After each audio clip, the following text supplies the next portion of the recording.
Hello guys, how are you all. Welcome to S institute. बेटा, हमने अभी last class जो हमने कॉन्सेप्ट पढ़ा था वो चल रहा था हमारा अकाउंटिंग इक्वेशन। ठीक है बेटा, उसके मैंने आपको क्वेश्चन दिए थे, बच्चों ने किए हैं क्वेश्चन और मुझे सेंड भी कर दिया है।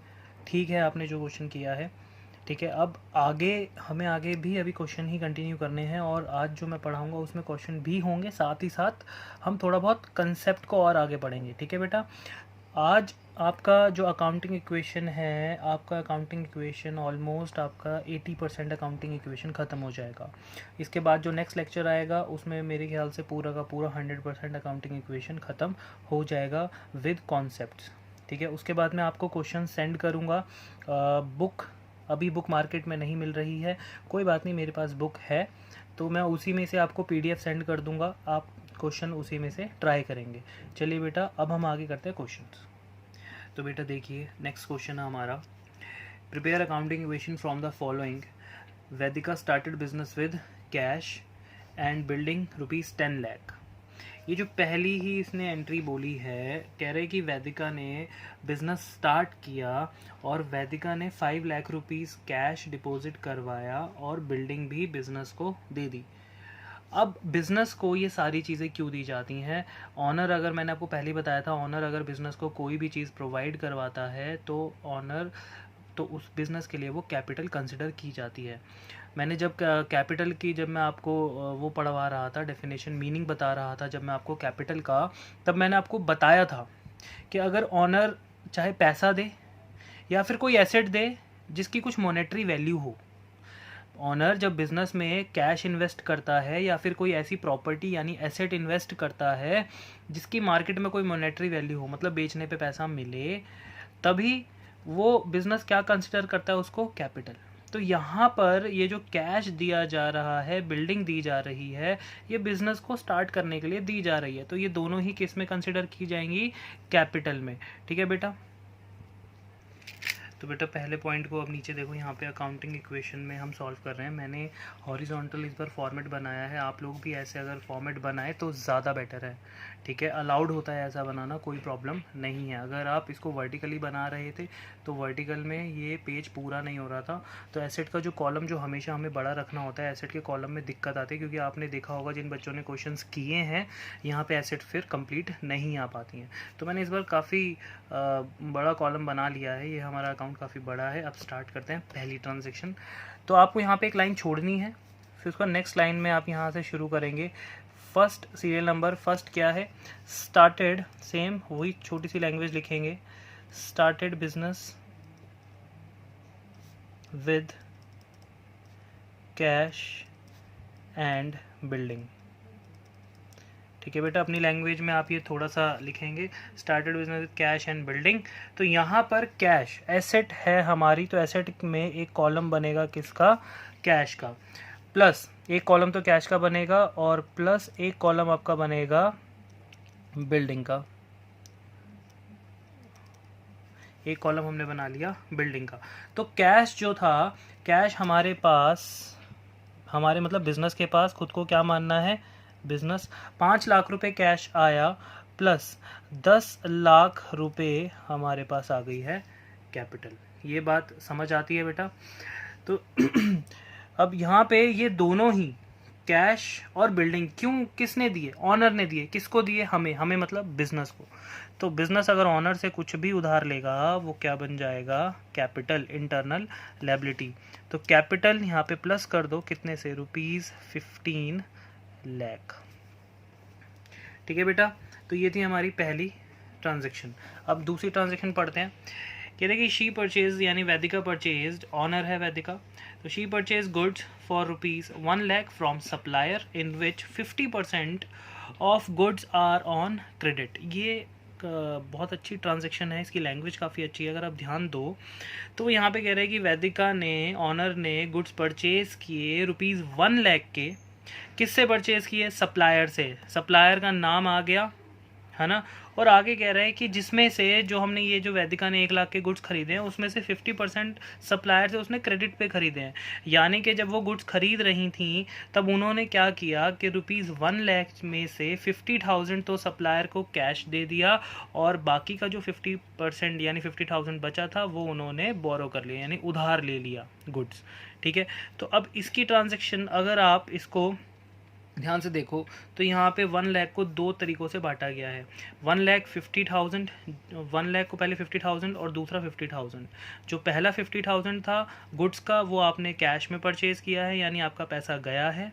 दूसरा 50,000 जो था गुड्स तो आया है लेकिन उसमें पैसा आपने नहीं दिया, यानी कि वो हो गया आपके लिए क्रेडिट। क्रेडिट मतलब लायबिलिटी। तो यहाँ पे कैसे शो करेंगे, देखो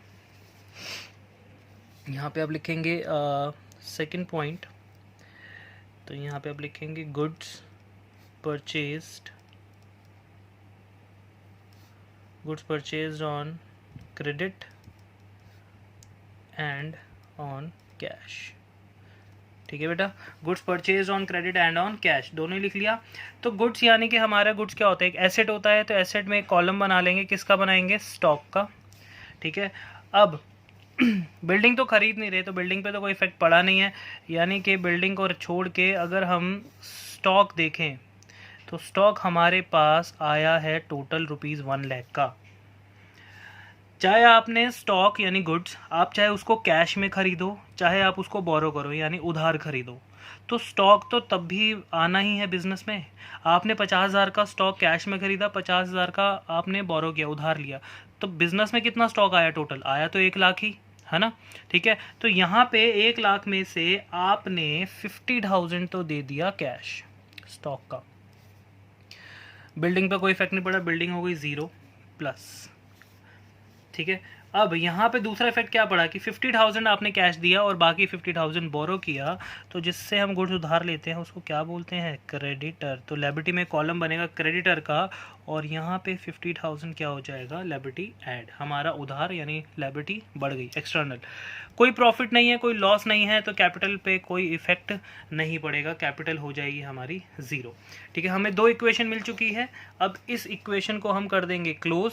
आप स्केल का यूज़ कीजिएगा जब भी आप घर में प्रैक्टिस करते हो, क्योंकि अकाउंट्स बिना स्केल के नहीं की जाती, तो इसको आप कर दीजिए क्लोज। हाँ सॉरी, मैंने यहाँ तक लाइन खींच दिया, आपको यहाँ पे लाइन नहीं खींचनी है, ये वाली। ठीक है, तो अब हम न्यू इक्वेशन बना देते हैं। ये तो आपको मैंने भी बताया था लास्ट क्लास की न्यू इक्वेशन बनानी है। तो न्यू इक्वेशन अगर आप ऊपर देखो ध्यान से, कैश हमारे पास कितना है 5 लाख, जिसमें से कितना कैश हम यूज़ कर चुके हैं 50,000, तो कैश अब हमारे पास टोटल बचा है 4,50,000 प्लस बिल्डिंग में कोई भी ना तो बिल्डिंग हमने और परचेज़ की है ना ही किसी बिल्डिंग को हमने बेचा है, तो बिल्डिंग उतनी ही है ₹10 लाख। स्टॉक हमारे पास अभी कितना है ₹1 लाख। लायबिलिटीज़ बढ़ चुकी हैं कितने से, 50,000 से, और कैपिटल कितनी है हमारे पास ₹15 लाख। तो अगर आप इन दोनों साइड का टोटल करो तो ये वाली साइड देखिए 15 लाख 50,000 और ये वाली साइड भी अगर आप टोटल करो तो 15 लाख 50,000 बराबर है, यानी हमारी न्यू इक्वेशन बिल्कुल ठीक है। अब आ जाते हैं अपने थर्ड पॉइंट पर। थर्ड पॉइंट देखो ऊपर कह रहे she paid rent for office ₹15,000, paid salary to clerk ₹10,000। अब रेंट ऑफिस का पे किया जा रहा है, यानी कि ये एक्सपेंस जो है ये बिजनेस का है। ठीक है, ऑनर ने ऑफिस का रेंट पे किया और ऑनर ने क्लर्क को सैलरी दी, क्लर्क यानी एम्प्लॉय को सैलरी दी। तो यहाँ पे कुछ बच्चे इस नाम से कंफ्यूज होते हैं कि क्लर्क आ गया, ऑफिस आ गया, इससे हमें कोई मतलब नहीं है सैलरी किसको दी जा रही है, रेंट किसको दिया जा रहा है। हमें मतलब होना चाहिए ये जो पैसा दिया जा रहा है ये एक्सपेंस यानी खर्चा किसका है, बताओ किसका एक्सपेंस हो रहा है। ये 15,000 और 1,000 जो आप पे कर रहे हो सैलरी और ऑफिस का जो रेंट है ये बिजनेस का एक एक्सपेंस है। कुछ बच्चे कह रहे सर ऑनर का खर्चा है। मैंने क्या कहा था, हमेशा अकाउंट्स बिजनेस के पॉइंट ऑफ व्यू से बनाए जाते हैं, ऑनर को बीच में कभी मत लाना। ऑनर सिर्फ पैसे लेने और देने के लिए होता है बस।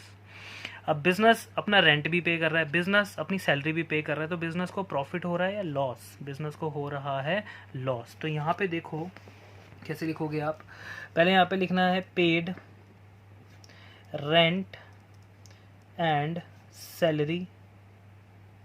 तो पेड रेंट एंड सैलरी, तो रेंट हमारे पास कितना था 15,000 और सैलरी कितनी थी 10,000, दोनों ही हमने कैश में दिया है। तो आप खुद बताओ आपकी जेब से जो कैश जाएगा वो कितना जाएगा, 10 + 15 यानी कि टोटल गया आपका 25,000। अब कुछ बच्चे यहाँ भी कंफ्यूज हो सकते हैं, वो कहेंगे सर आपने एक में ही लिख दिया, आप पहले रेंट लिख देते, आप फिर सैलरी लिख देते, नीचे ऊपर लिख देते 10,000 या जो भी है रेंट 15,000 और नीचे लिख देते 10। ऐसा नहीं करना।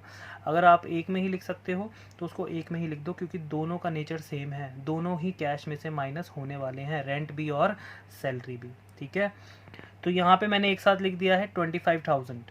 क्लियर है, दोनों को ऐड ऑन करके। अब ये दोनों ही एक एक्सपेंस है, खर्चा। अब एक बात बताओ, फर्म में जो भी प्रॉफिट होता है वो कौन रखता है, honour.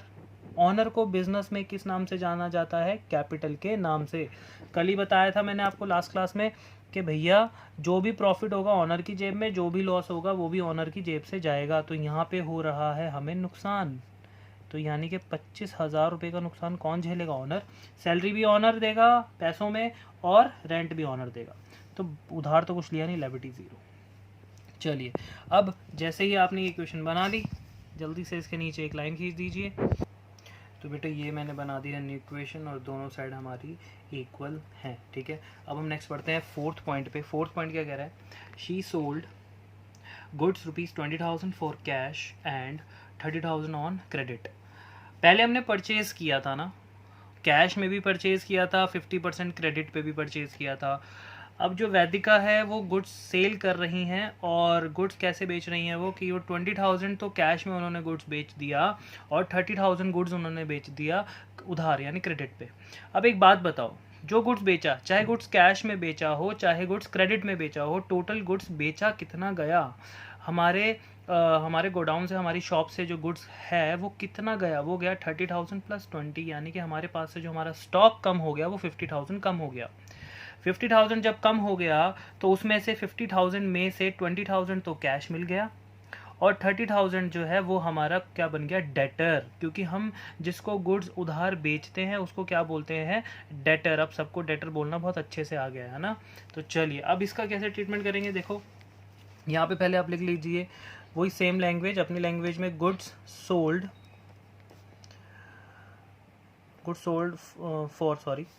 For cash and on credit. हम कैश में भी गुड्स बेच रहे हैं और क्रेडिट भी गुड्स बेच रहे हैं। तो ये भी एक बात ध्यान रखना, कुछ बच्चे अगर यहाँ पे ये इक्वेशन बनाते हैं, जैसे मेरा तीसरी लाइन में जाके ख़त्म हुआ, तो कुछ बच्चे क्या करते हैं, यहाँ से अमाउंट लिखते हैं, इसके सामने नहीं लिखना है। जहाँ पे आपने इस ट्रांजैक्शन को लिखते लिखते ख़त्म किया, जैसे आपने क्रेडिट पे ख़त्म किया, तो क्रेडिट के सामने अमाउंट लिखना है। इस बात को बहुत ध्यान से सुनिए, जहाँ पे आप अपनी ट्रांजैक्शन ख़त्म करते हैं उसके सामने आपने उसका अमाउंट लिखना है। तो यहाँ पर हमारे पास जो कैश आया है गुड्स बेचने पर वो आया है ₹20,000 प्लस बिल्डिंग पे कोई इफेक्ट नहीं पड़ा, 0, माइनस स्टॉक जो हमारा कम हुआ है वो 20,000 + 30,000, टोटल स्टॉक कम हुआ है 50,000, और प्लस एक कॉलम और बना दीजिए आप किसका, डेटर का। तो डेटर में हम कितना ऐड कर देते हैं, 30,000 रुपीज़। लायबिलिटी में कोई भी वो नहीं पड़ा इफेक्ट, क्योंकि हमने उधार लिया ही नहीं, ना ही प्रॉफिट हुआ ना ही लॉस, तो कैपिटल भी क्या हो गई, 0। जैसे ही हमें दो इक्वेशन मिल जाती हैं, अब दोबारा से क्या बनाएंगे, न्यू इक्वेशन। तो बेटा न्यू इक्वेशन बन चुकी है, ये वाली साइड भी 15,25,000 है और ये वाली साइड भी 15,25,000 है। अब आते फिफ्थ पॉइंट पे। फिफ्थ पॉइंट देखो, ये रही कि शी बॉट, यानी ऑनर ने बॉट किया, खरीदा, क्या खरीदा, bike for her on use. अपने ही यूज़ के लिए वैदिका ने बाइक खरीदी 50,000 की। अब यहाँ पे कहीं मेंशन नहीं किया कि उसने जो बाइक खरीदी है वो किसके पैसों से खरीदी, अपने पैसों से या बिजनेस के पैसों से, ये नहीं लिखा ना। एक बात बताओ, ये जो आप ट्रांजैक्शंस पढ़ रहे हो, ट्रांजैक्शंस हमने जब जर्नल वो शुरू किया था हमने अकाउंट्स को, तो हमने जो पहली डेफिनेशन पढ़ी थी, हमने क्या बोला था कि बिजनेस में हम वही ट्रांजैक्शन को रिकॉर्ड करते हैं जो बिजनेस की होती हैं। सारी की सारी ट्रांजैक्शन बिजनेस में रिकॉर्ड की जाती हैं सबसे पहले, है ना, यही पढ़ा था। तो अब ये ट्रांजैक्शन जो हम रिकॉर्ड कर रहे हैं ये बिजनेस में ही रिकॉर्ड कर रहे हैं। तो यहाँ जो पैसा यूज़ हुआ है वो किसका यूज़ हुआ है, बिजनेस का। अगर कोई ट्रांजैक्शन रिकॉर्डेड है तो वो बिजनेस से ही रिलेटेड होगी। तो यहाँ पे वैदिका ने जो बाइक खरीदी है 50,000 की अपने यूज़ के लिए, ना कि बिजनेस के यूज़ के लिए, तो उसने जो पैसा यूज़ किया है वो बिजनेस का है। ठीक है। अब बिजनेस का पैसा अपने पर्सनल यूज के लिए यूज किया जा रहा है तो उसे क्या बोलते हैं बेटा? ड्रॉइंग्स। ठीक है, तो यहाँ पे इसका ट्रीटमेंट क्या होगा? यहाँ पे आप क्या लिखेंगे? Purchased bike for on use. तो 50,000 तो बिजनेस के पास से कैश चला गया, 50,000 रुपये, है ना। क्योंकि पैसा किसका लगा है? बिजनेस का। बिल्डिंग पे कोई इफेक्ट नहीं पड़ा, गुड्स पे कोई इफेक्ट नहीं पड़ा। कुछ बच्चे परचेज के नाम से गुड्स मत समझ लेना, गुड्स नहीं खरीदा है, बाइक खरीदा है। ठीक है बेटा। और ना ही डेटर पे कोई इफेक्ट पड़ा, उधार किसी से लिया नहीं। लेकिन हाँ, कैपिटल ज़रूर कम हो गई वैदिका की, क्योंकि वैदिका जी ने क्या किया? वैदिका जी ने अपना ही पैसे से जो बिजनेस में लगाया था उससे बाइक खरीद ली। ठीक है बेटा, इक्वेशन खत्म। अब बनाएंगे दोबारा से न्यू इक्वेशन। तो बेटा ये हमने बना लिया न्यू इक्वेशन, दोनों इक्वल है। अब जरा 6 पॉइंट देखो। She bought van for ₹1,00,000। Vaidika ने यानी ऑनर ने वैन परचेज की है। अब मुझे ये बताओ, ये जो वैन खरीदी है ये अपने पर्सनल यूज़ के लिए खरीदी है या ऑफिस के लिए? सर कुछ लिखा ही नहीं है तो हमें कैसे पता चलेगा? सीधी सी बात, जब भी पर्सनल यूज़ के लिए होगा तो हमेशा जैसे ऊपर लिखा था ना, हमेशा मेंशन करेगा house hold expenses, domestic expenses, personal use, on use.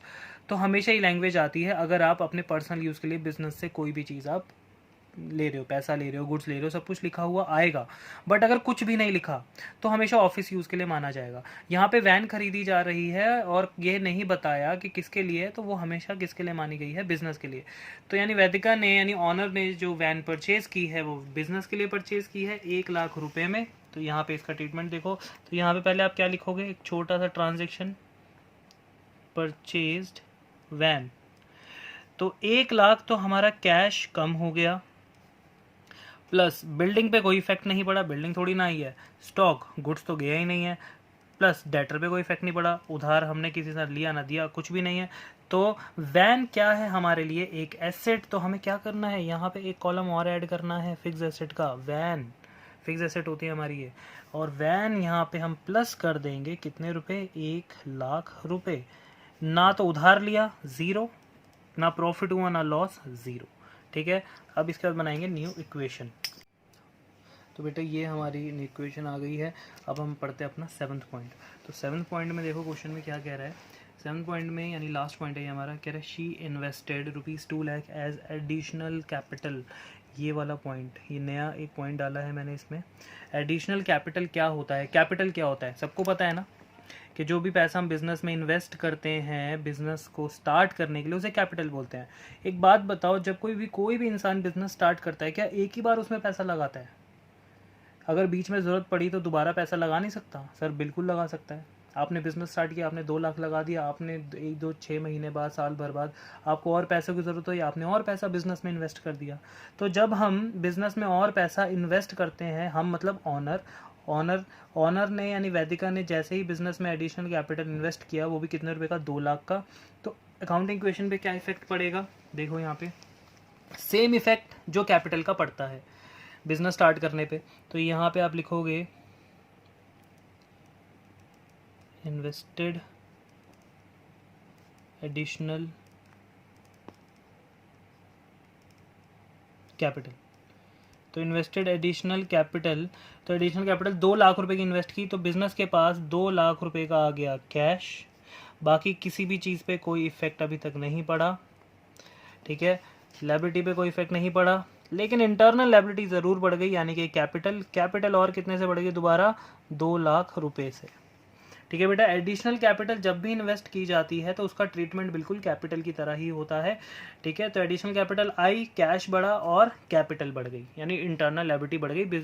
Honour ने बिजनेस को और ज़्यादा उधार दे दिया। ठीक है, तो अब इसका लास्ट न्यू इक्वेशन बनाएंगे। तो बेटा अब देखो, लास्ट में न्यू इक्वेशन मैंने बना ली। ठीक है, सबको टोटल कर दिया मैंने, और लास्ट में मेरे दोनों साइड जो है इक्वल आ रही है। ये भी 16,75,000 है और ये भी 16,75,000 है। तो हमारा ये वाला क्वेश्चन जो है वो होता है ख़त्म। इसमें हमने कुछ चीज़ें नहीं पढ़ी हैं। ठीक है, जैसे एडिशनल कैपिटल हमने न्यू पढ़ा है, और गुड्स को कैश और क्रेडिट दोनों में ख़रीदा भी है, बेचा भी है। तो यही चीज़ इस क्वेश्चन में क्या थी? न्यू और कैपिटल में इस बार कैसी इन्वेस्टमेंट थी हमारी? कैश की भी और बिल्डिंग की भी। तो चलिए अब करते हैं अपना नेक्स्ट क्वेश्चन। तो बेटा अब देखिए, अब थोड़े से हम और ज़्यादा आगे कॉन्सेप्ट समझते हैं, ठीक है। तो कह रहे हैं कि सोल्ड गुड्स, ध्यान से सुनना, कह रहा है हमने गुड्स बेचे हैं कितने के, 10,000 कॉस्टिंग थी उनकी, यानी कॉस्ट प्राइस था 10,000, और हम उसको बेच रहे हैं प्रॉफिट पर। कितना प्रॉफिट है उस पर? 10%। वो भी किस में बेच रहे हैं हम? कैश पर। तो ये जो क्वेश्चन आया है, इसमें हम गुड्स को बेच रहे हैं, हमारे जो 10,000 रुपये का गुड्स है, हम उसको मार्केट में 10,000 प्लस प्रॉफिट 10% के साथ बेच रहे हैं, क्योंकि कॉस्ट प्राइस पे गुड्स नहीं बेचे जाते, हमेशा सेलिंग प्राइस मतलब जिसके अंदर कॉस्ट प्राइस प्लस प्रॉफिट होता है। तो हम जब अपना गुड्स बेच रहे हैं प्रॉफिट के साथ बेच रहे हैं, वो भी कैश में। तो अगर आप यहाँ पे एक छोटी सी कैलकुलेशन में आपको दिखाऊं, तो कैलकुलेशन क्या है, हमारे पास है 10,000 का प्रॉफिट निकला, 10% यानी कि 1,000 रुपीज़। तो हम जो मार्केट में अपना गुड्स बेच रहे हैं, अब इसका इफेक्ट क्या होगा? पहला इफेक्ट तो सीधी सी बात है, आपका जो स्टॉक है, आप बेच रहे हो गुड्स, तो आपका जो स्टॉक है वो तो कम होगा, यानी कि वो होगा माइनस, और आपकी एसेट भी डाउन जाएगी। स्टॉक हमारी एसेट होता है।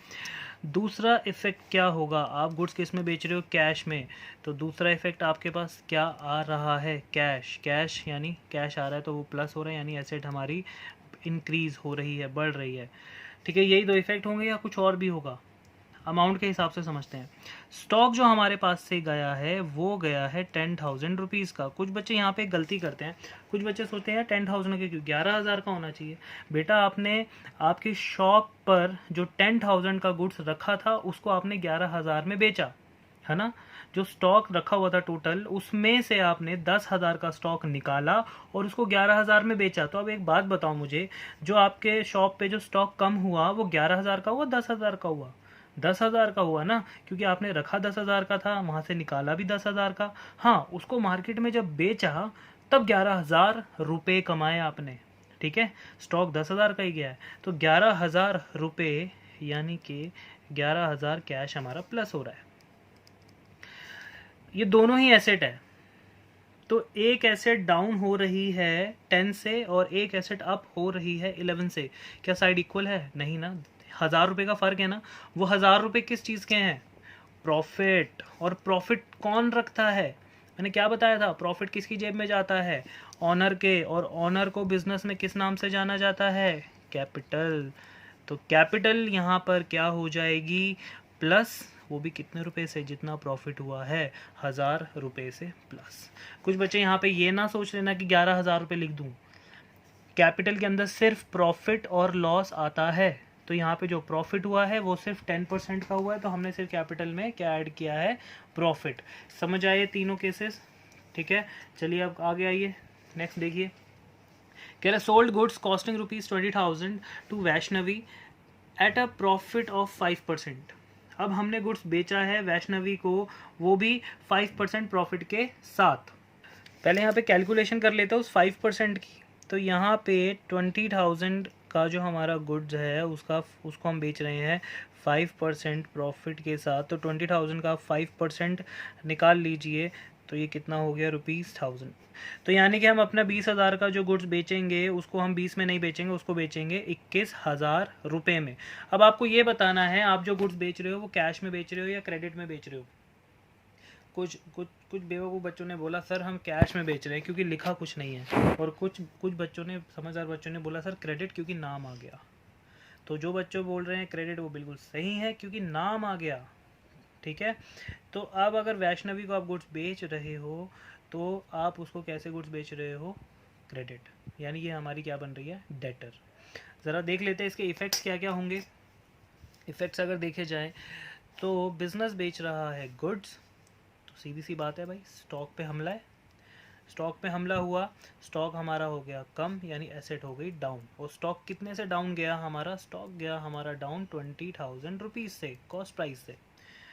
लेकिन इस बार कैश नहीं आया, लेकिन वैष्णवी जी को हमने अपना डेटर बना लिया। डेटर हमारा दोस्त होता है क्योंकि पैसे लेने होते हैं ना, इसलिए। तो डेटर हमारा जो है वो हो गया प्लस, यानी इंक्रीज, क्योंकि अभी हमने पैसे लेने हैं। डेटर कौन होते हैं? हमारी एसेट। और डेटर से हमने कितने लेने हैं? 20,000 नहीं लेने, हमने डेटर से लेने हैं 21,000 रुपीज़, क्योंकि 21,000 में 20,000 का गुड्स है और 1,000 रुपीज़ हमारा प्रॉफिट। और तीसरा इफेक्ट, प्रॉफिट किसकी जेब में जाएगा? कुछ बच्चे चिल्ला कर बोले ₹1000 कैपिटल की जेब में जाएगा, यानी ऑनर की जेब पे। कैपिटल क्या हो गई हमारी? प्लस। समझ आया ये इफेक्ट? ठीक है, अब चलिए नेक्स्ट। तो नेक्स्ट में है sold goods costing ₹10,000 in cash, sold goods costing ₹10,000 in cash and ₹20,000 on credit at a profit of 10%। आपने जो ऊपर दो केसेस पढ़े, अब मैंने दोनों केसेस को मर्ज कर दिया, एक ही केस बना दिया। अब इसको बहुत ध्यान से समझना, क्योंकि सबसे इंपॉर्टेंट है, यही एग्जाम में पूछा जाता है बहुत बार। कह रहे हमने गुड्स बेचा है जिसकी कॉस्टिंग थी 10,000, 10,000 वाले को तो हमने बेच दिया कैश में, और 20,000 वाले को बेच दिया हमने क्रेडिट में, यानी उधार। और दोनों पे ही प्रॉफिट कितना कमा रहे हैं हम? 10% प्रॉफिट, यानी कि 10,000 पे भी 10% कमा रहे हैं, 20,000 पे भी 10% कमा रहे हैं। तो ज़रा इसका इफेक्ट देख लेते हैं। 10,000 और 20,000 का अगर मैं 10% निकालूं, ये मैं सिर्फ आपको समझाने के लिए कैलकुलेशन करता हूँ, ये आप रफ में ही करेंगे, और जो बच्चे डायरेक्ट निकाल सकते हैं वो डायरेक्ट निकाल लेंगे। 1000 और यहाँ पे कितना आ गया? 2000, यानी टोटल प्रॉफिट जो हमारा हो रहा है वो हो रहा है 3000 रुपीज़ का, है ना। तो ठीक है भाई, ज़रा इसका इफेक्ट सोच लेते हैं। इफेक्ट क्या होना चाहिए इसका? पहला इफेक्ट, भैया स्टॉक बेच रहे हो, यानी गुड्स बेच रहे हो, तो गुड्स बेच रहे हो, स्टॉक पे तो कमी आएगी, यानी एसेट तो हमारी डाउन जाएंगी, और एसेट डाउन भी कितने की जाएगी? 10,000 वाला भी बेच रहे हो और 20,000 वाला भी बेच रहे हो, यानी टोटल गुड्स जो आप बेच रहे हो वो बेच रहे हो 30,000 का। तो 30,000 गया। दूसरा इफेक्ट, भैया कैश आ रहा है हमारे पास, कैश में हम बेच रहे हैं 10,000 वाला गुड्स, वो भी प्रॉफिट के साथ। 10,000 का अलग प्रॉफिट है ये रहा, 20,000 का अलग प्रॉफिट है ये रहा। तो जो हमारे पास कैश आ रहा है वो 10,000 वाले का आ रहा है, यानी 10,000 अकेला नहीं आ रहा, 10,000 साथ में क्या लेकर आ रहा है? 10% प्रॉफिट लेकर आ रहा है। तो 10% कितना है? 1000। तो कैश होता है हमारी एसेट, एसेट हमारी बढ़ गई, कितने से बढ़ गई? एसेट बढ़ गई हमारी 11,000 रुपये से। तीसरा इफेक्ट, 20,000 वाला भी गुड्स जो है वो हमने बेचा तो है, लेकिन इस बार किस पे बेचा है? क्रेडिट। क्रेडिट मतलब उधार बेच दिया, यानी सामने वाला बंदा हमारा क्या बन गया? डेटर, क्योंकि पैसा लेना है, दोस्त है हमारा डेटर। तो डेटर भी हमारा प्लस हो रहा है, यानी एसेट हो रही है। अब डेटर कौन सा वाला अमाउंट है? ये वाला, क्योंकि 20,000 वाला जो है हम उधार बेच रहे हैं, लेकिन 20,000 वाला अकेला 20,000 के साथ नहीं बेच रहे, 20,000 प्लस 10% प्रॉफिट, यानी 2,000 रुपीज़। तो डेटर से हमने लेने हैं 22,000 रुपीज़। क्लियर है? एक इफेक्ट तो आप लोग भूल रहे हो, प्रॉफिट। इनकम, इनकम कितनी हुई है? 3,000। इनकम किसकी जेब में जाती है? Sir honour. ऑनर का नाम क्या है? कैपिटल। कैपिटल हो गई प्लस कितने रुपए से? 3,000, क्योंकि ये क्या है हमारा? प्रॉफिट। तो ये था हमारा नेक्स्ट कॉन्सेप्ट जो कि इम्पोर्टेंट था। अगर इसमें कोई भी आपको डाउट है अभी भी, तो आप मुझे व्हाट्सएप पे कॉल कर लीजिए, ठीक है, और पूछ लीजिए। बेटा देखिए next question, prove that accounting equation is satisfied in all the following transaction of खुशी। ये जो बिजनेस की ट्रांजेक्शन्स हैं इसका ऑनर है खुशी, ठीक है बेटा। कह रहे कि अब आपको प्रूव करना है कि अकाउंटिंग इक्वेशन जो है वो सेटिस्फाई कर रही है ये जितनी भी ट्रांजेक्शन है उसको। सेटिस्फाई मतलब उनका जो एसेट है वो इक्वल है लायबिलिटी प्लस कैपिटल के, इसको बोलते हैं सेटिस्फाइड करना, ठीक है। तो अब नीचे ये ट्रांजैक्शन है, इसको हम सॉल्व करेंगे किसके अंदर? अकाउंटिंग इक्वेशन के अंदर, ठीक है बेटा। चलिए बेटा क्या लिखा है? Commence business with cash 1 lakh and machinery, sorry cash 10 lakh and machinery 1 lakh, ठीक है। बिजनेस स्टार्ट किया, तो यहाँ पे वही सेम कमेंस्ड बिजनेस, क्या लिखेंगे आगे आप? With cash and machinery. ये जो ट्रांजैक्शन है, अब मैं आपको 2-3-4 क्वेश्चन में बता चुका हूँ कैसे लिखनी है, वैसे ही इसको रिपीट करना है। तो मैं ट्रांजैक्शन पूरी नहीं लिखूंगा, आप ये खुद लिख सकते हैं, कोई प्रॉब्लम नहीं है इसमें, ठीक है। तो कमेंस बिजनेस में अब यहाँ पे जो पहला कॉलम बनने वाला है वो है कैश का, प्लस दूसरा कॉलम जो बनने वाला है वो है मशीनरी का, ठीक है। तो यहाँ पे कैश जो था मेरे पास, वो कैश आया है ₹10 लाख, प्लस मशीनरी का मेरे पास आया है ₹1 लाख, और ये दोनों ही बिजनेस स्टार्ट होने पर आया है, तो लायबिलिटी पे तो कोई इफेक्ट पड़ेगा नहीं, लेकिन हाँ कैपिटल बढ़ जाएगी मेरी, कितने से? टोटल कैपिटल कितने से बढ़ेगी? ₹11 लाख। समझ आती है ये बात? ठीक है बेटा। अब नेक्स्ट एंट्री देखो क्या कह रहा है, कह रहा है purchase goods for cash ₹5 lakh. आपने गुड्स खरीदा, यानी खुशी ने, ऑनर ने गुड्स खरीदा कितने का? 5 लाख का। तो गुड्स खरीदना सेकंड ट्रांजेक्शन, तो यहाँ पे आप लिख सकते हैं परचेज्ड गुड्स। तो 5 लाख का कैश में ख़रीद रहे हो तो कैश हमारा कम हो जाएगा ₹5 लाख। मशीनरी पे कोई इफेक्ट नहीं पड़ा। एक कॉलम और ऐड हो जाएगा किसका, स्टॉक का। स्टॉक हमारा बढ़ गया कितने से, ₹5 लाख। ठीक है, लायबिलिटी पे कोई इफेक्ट नहीं पड़ा, कैपिटल पे कोई इफेक्ट नहीं पड़ा।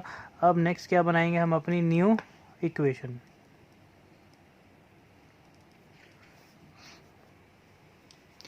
देखिए बेटा, नेक्स्ट कह रहे हैं कि परचेज गुड्स फॉर ₹40,000 फ्रॉम अंकित। अब आप 40,000 के गुड्स परचेज कर रहे हो, किससे परचेज कर रहे हो, अंकित से। ठीक है, अब ये बताओ जो 40,000 गुड्स आप परचेज कर रहे हो वो कैश है या क्रेडिट, वो क्या है, क्रेडिट, क्योंकि नाम आ गया। तो यहाँ पे न्यू इक्वेशन लिखेंगे, परचेज्ड गुड्स ऑन क्रेडिट। ये आप लिख सकते हो, अगर मैं नहीं भी लिखूंगा अकाउंट ये ट्रांजेक्शन ना, आप लिख लेना अपने आप, कोई प्रॉब्लम नहीं है। तो अंकित से हमने गुड्स खरीदे, भैया कैश में तो खरीद नहीं रहे तो कैश पे कोई इफेक्ट नहीं आएगा, मशीनरी पे कोई इफेक्ट नहीं आएगा। हाँ, लेकिन जो स्टॉक है हमारा वो बढ़ जाएगा कितने से, 40,000 रुपीज़ से। ठीक है, और लायबिलिटी पे इफेक्ट पड़ेगा, बिल्कुल पड़ेगा। हमारी लायबिलिटी भी कितने से बढ़ जाएगी, 40,000 से। और नाम क्या आएगा, क्रेडिटर, क्योंकि अंकित क्या बन गया हमारा, क्रेडिटर। कैपिटल पे कोई इफेक्ट नहीं पड़ेगा, ना तो प्रॉफिट है ना ही लॉस। तो थर्ड पॉइंट भी यहाँ होता है खत्म। न्यू इक्वेशन बनाते हैं बेटा। फोर्थ पॉइंट में क्या कह रहा है, परचेज मशीनरी फॉर ₹1 लाख। तो कुछ ये 1 लाख की जो मशीनरी हम खरीद रहे हैं, ना तो आगे किसी कंपनी का नाम है ना ही पर्सन का, तो हमेशा क्या माना जाएगा, कैश। जब नाम नहीं मेंशन होता तो कैश मानते हैं हमेशा। तो यहाँ पे एक कॉलम ऐड कर दीजिए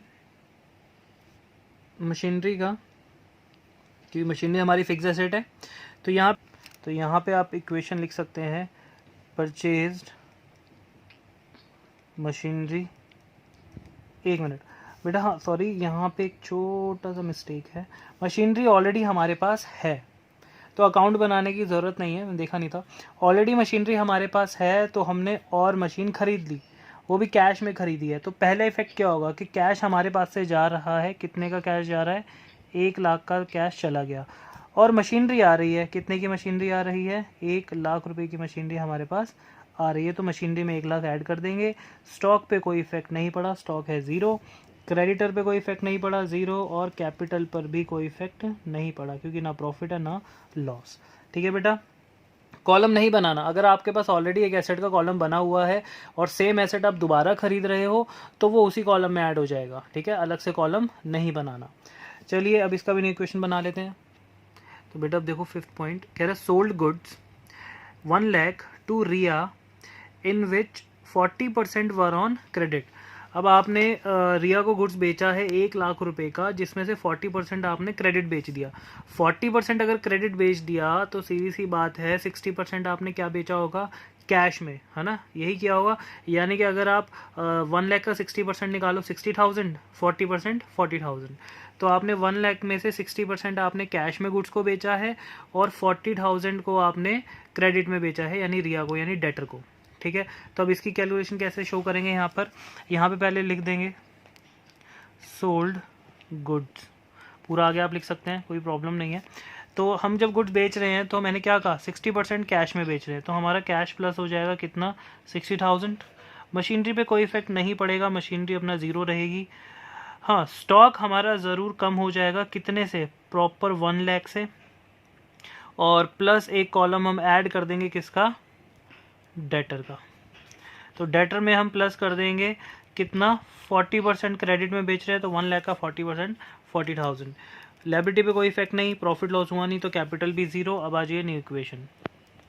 बेटा यहाँ क्या लिखा है देखो, 6 पॉइंट में, विड्रीव ₹50,000। बस इतना लिखा है कि विड्रीव ₹50,000, 50,000 रुपये निकाले गए।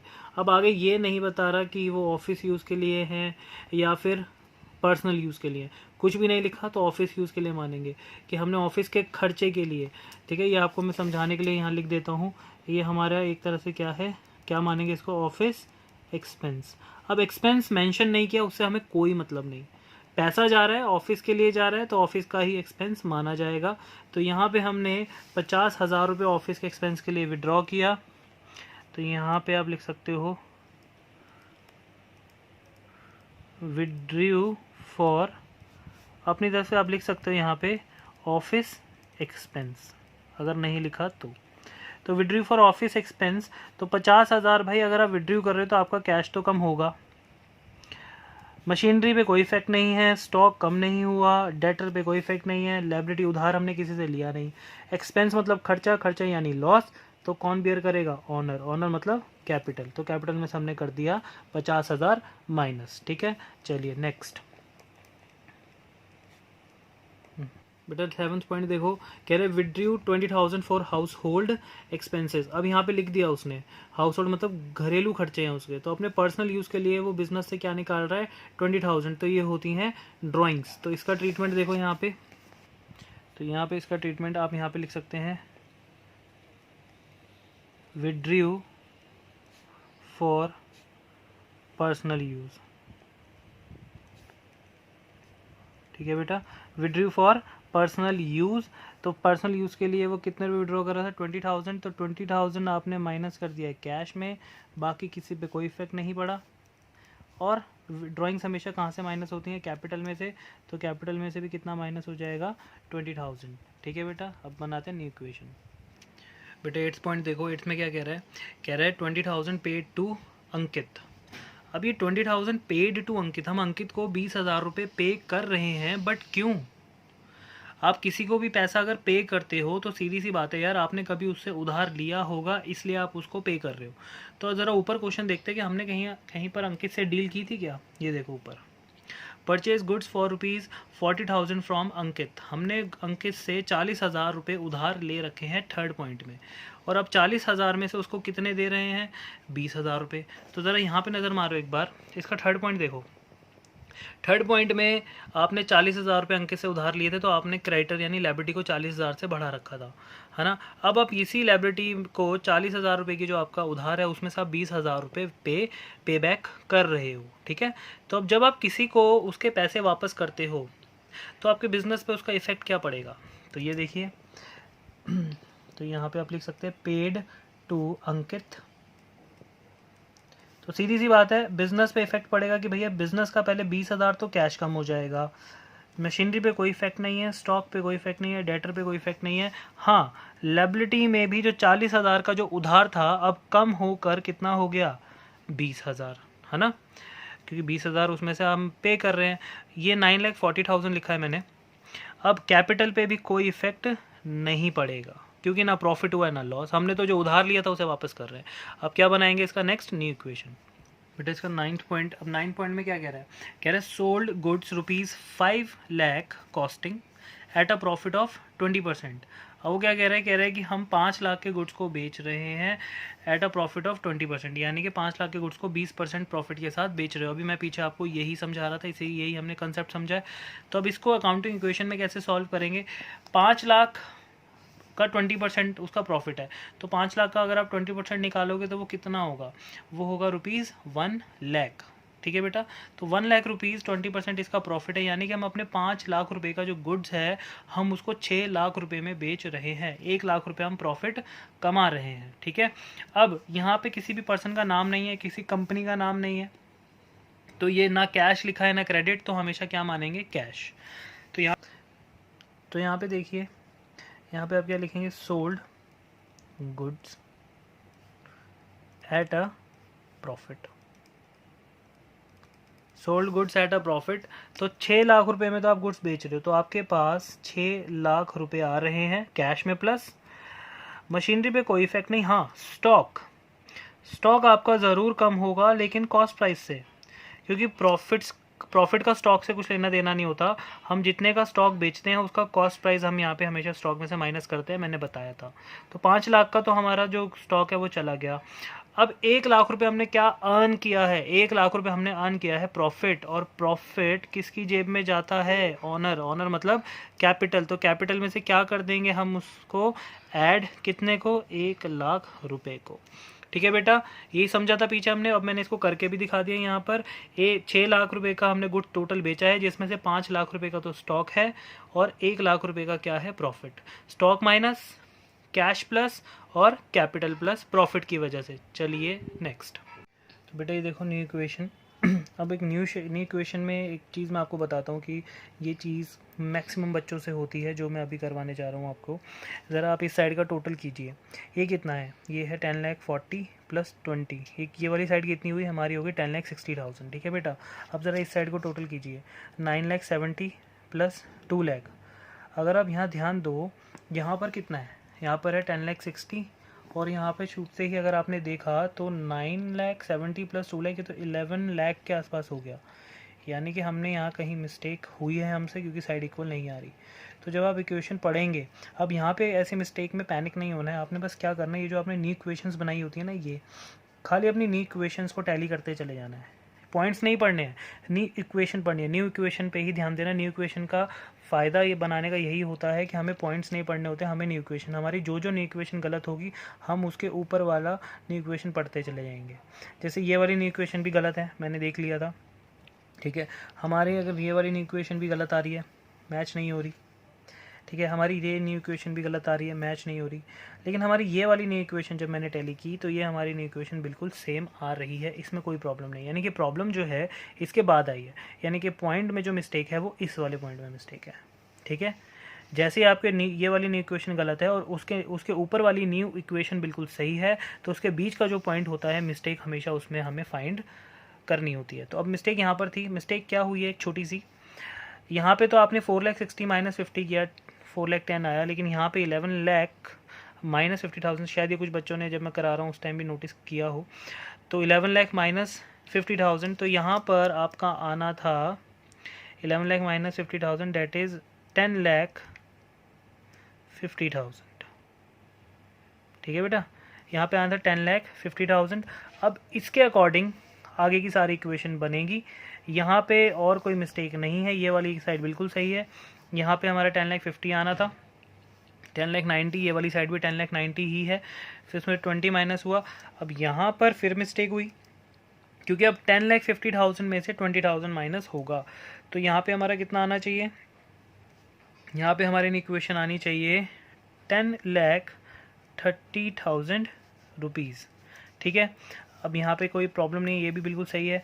अब यहाँ पे 9,40,000 लिखा है, यहाँ पे 9,40,000 की जगह 10,30,000। अब 10,30,000, फिर उसके बाद यहाँ पे कोई मिस्टेक नहीं है, इस वाले लाइन में कोई मिस्टेक नहीं है। अब यहाँ पे 10,30,000 में आपने प्लस करना है कितना, 1,00,000। ठीक है, तो यहाँ पे जो आंसर होना चाहिए था आपका, वो होना चाहिए था 11,00,000 कितना, 30,000 रुपीज़। तो ये एक मिस्टेक थी जो फाइंड की गई है।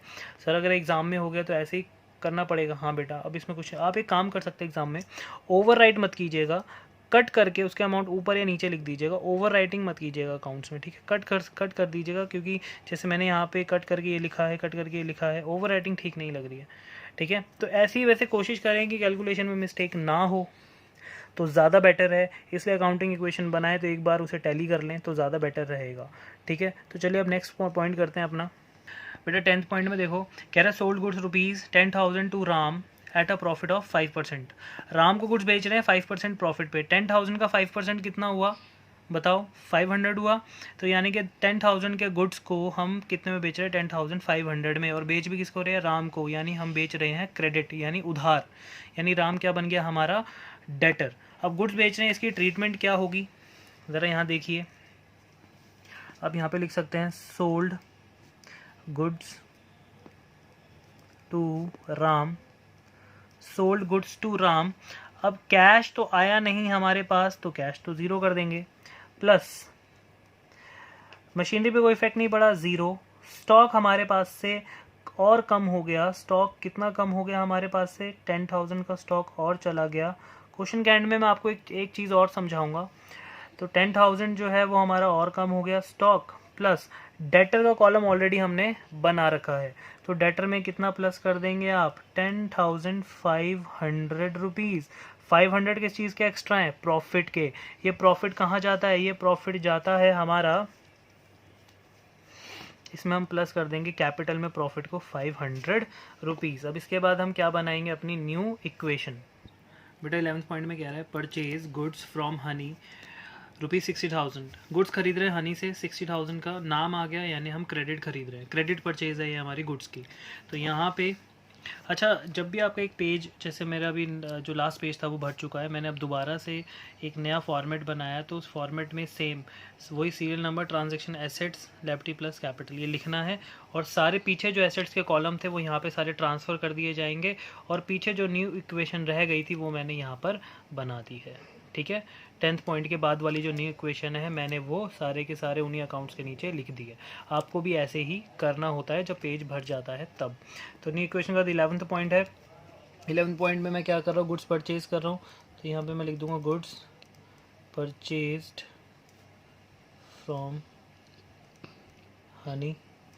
तो गुड्स खरीद रहा हूँ, क्या पैसा तो जा नहीं रहा क्योंकि कैश में नहीं खरीद रहा, ज़ीरो। मशीनरी पे कोई इफेक्ट नहीं है, ज़ीरो। हाँ, स्टॉक ज़रूर मेरा प्लस हो जाएगा ₹60,000 से। और डेटर जो है मेरे, डेटर पे कोई इफेक्ट नहीं पड़ा, ज़ीरो। और क्रेडिटर्स ज़रूर इंक्रीज़ हो जाएंगे ₹60,000 से, क्योंकि मैं उधार खरीद रहा हूँ। हनी मेरा क्रेडिटर है क्योंकि मेरे को उसको पैसा भी देना है। ठीक है, और कैपिटल पे कोई इफेक्ट नहीं पड़ा, ना प्रॉफिट हुआ ना लॉस। तो अब इसके बाद क्या बनाएंगे, न्यू इक्वेशन। बेटा यहाँ पे 12th इक्वेशन में कह रहा है सोल्ड गुड्स कितना, 5,000 का कैश पर और 10,000 का क्रेडिट पर। किसको बेचा हमने, मानव को, एट अ प्रॉफिट ऑफ 6%।